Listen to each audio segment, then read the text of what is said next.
why do you want to go in reverse? Or why do you want to be stagnant? Stagnant water is useless. Yes. Oh, yeah. Yeah. What does it do? You can't drink it. I mean, it's good for the amoebas and the germs, but it's not good for us, for humans. You have to move forward. You can't be stagnant. I tried being that type of person where, whatever, it is what it is. I tried. I remember with my friends, because some of my friends kind of have that attitude, and that's fine. I'm not saying that I'm inferior, I'm superior and they're inferior. That's not what I'm saying. It's just I'm not built that way. And I tried and I just couldn't. I just couldn't for the life of me. I could never get into that groove, never. And so Bravo came along, and I just, as you can imagine, I didn't let go. Oh, no. You know? Yeah. And I remember people telling me, well, I can do what you're doing.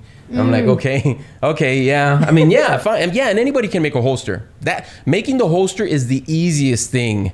Or not the easiest, but when you're running a business, it is. It's everything else. And you were there. Yes. You were there when we started. I mean, it was chaotic, to say the least. I remember that time we were still in our very first home that you had just started, and we had the GoDaddy website, and for like 2 weeks, I think, I don't remember, there was no orders coming in. Yeah. And that really stressed you out. And I remember just, having that conversation, like, you just need to be patient. And that's one thing, I think, because you like things done right and good. I think patience is one of the areas where you were struggling at that time, just trying to just be still and know that, God was going to make things work, because you've already put all the work in yourself. And sure enough, orders started coming in, and within, I don't know how long it took, but we saved enough money to move out, and we bought our second home. Yeah, I remember telling you, because we started Bravo in a room. It was like a 6x8 maybe. Mm-hmm. And I remember telling you we need a double car garage. And up to that point, I had never owned a double car garage. I didn't grow up with money at all. I mean, my parents, they struggled, with everything that they had. It was a struggle. And so I never had a 2-car garage. And so I remember moving to our new home, and I thought we had made it. Yes. And actually that neighborhood, we drove through that neighborhood many times. So many times. I would deliver mail there. Yeah. Having that dream, like, one day we'll be in this neighborhood. Yeah. I remember asking God, like, God, just it'd be awesome if we could just be in this neighborhood. And it happened, through hard work and dedication. Just because we thought it didn't make it happen. You can't think it and make things happen. But we went out, we struggled. We put the pedal to the metal. And I say we because in the beginning, you were helping me out a lot. I mean, you were doing belt loops. You were cutting holsters. I mean, you were out there while I was working, delivering mail. You were out there, you were at home, doing all these things so that we can get the orders out. But yeah, it was a struggle. It was a struggle every day, but God blessed us, and we had enough finances to move there. And I remember thinking, we did it. We made it. I mean, this is it. This is all I ever wanted. But then here comes Rene with not being able to settle. And it's like, and it's not because I'm not. Well, here's the thing with when you are align yourself with God's will, there's always better. There's always better. So you're always going to have that desire to be better because He's working in you. Yes. And so I think there's going to be that drive to want to go to the next level. Yes. And it wasn't that I wasn't grateful. I was grateful for everything. I was grateful for the job at the post office. I've always been grateful. We pray every morning and we thank God for everything. And I mean it when we pray. And sometimes it sounds kind of like just repetitive. And I try to change it up a little, but how much can you change up a prayer that where you're just grateful? You're just grateful. And we thank God for where we're at right now, our new home. I always say it's a beautiful home.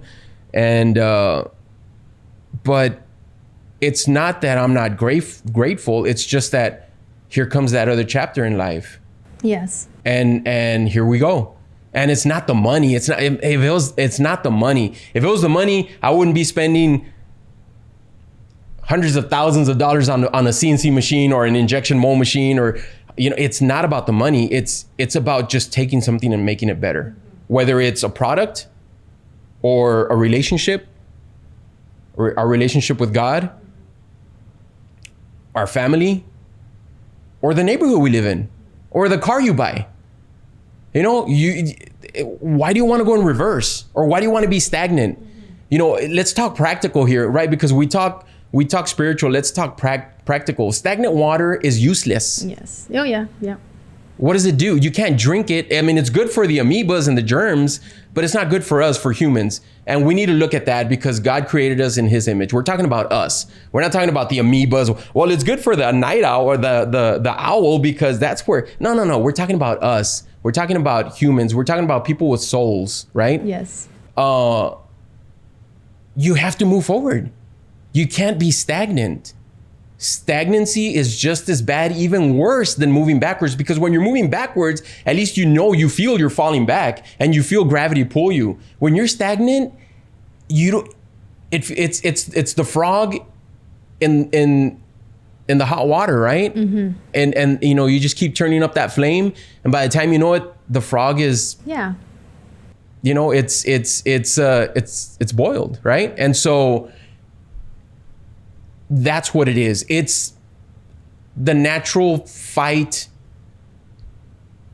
in life, I think is what it is, because that was just practical. Then we go spiritual, and you know, you look at Moses, you know, 40 years, you know, I mean, you look at every person in the Bible that God called to do something, they were always advancing and moving forward. It was never a stagnant thing. And if they were stagnant, God would get after them, right? Yeah, I mean, they found themselves, you know, in a situation where they had never planned to be. I mean, because we go through stuff, even, you know, stuff that people don't see.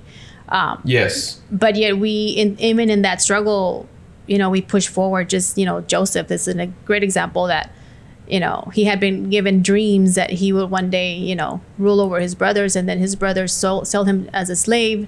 So now he finds himself as a slave, but even as a slave, he advances in that palace that he was living in, and then he gets thrown in prison.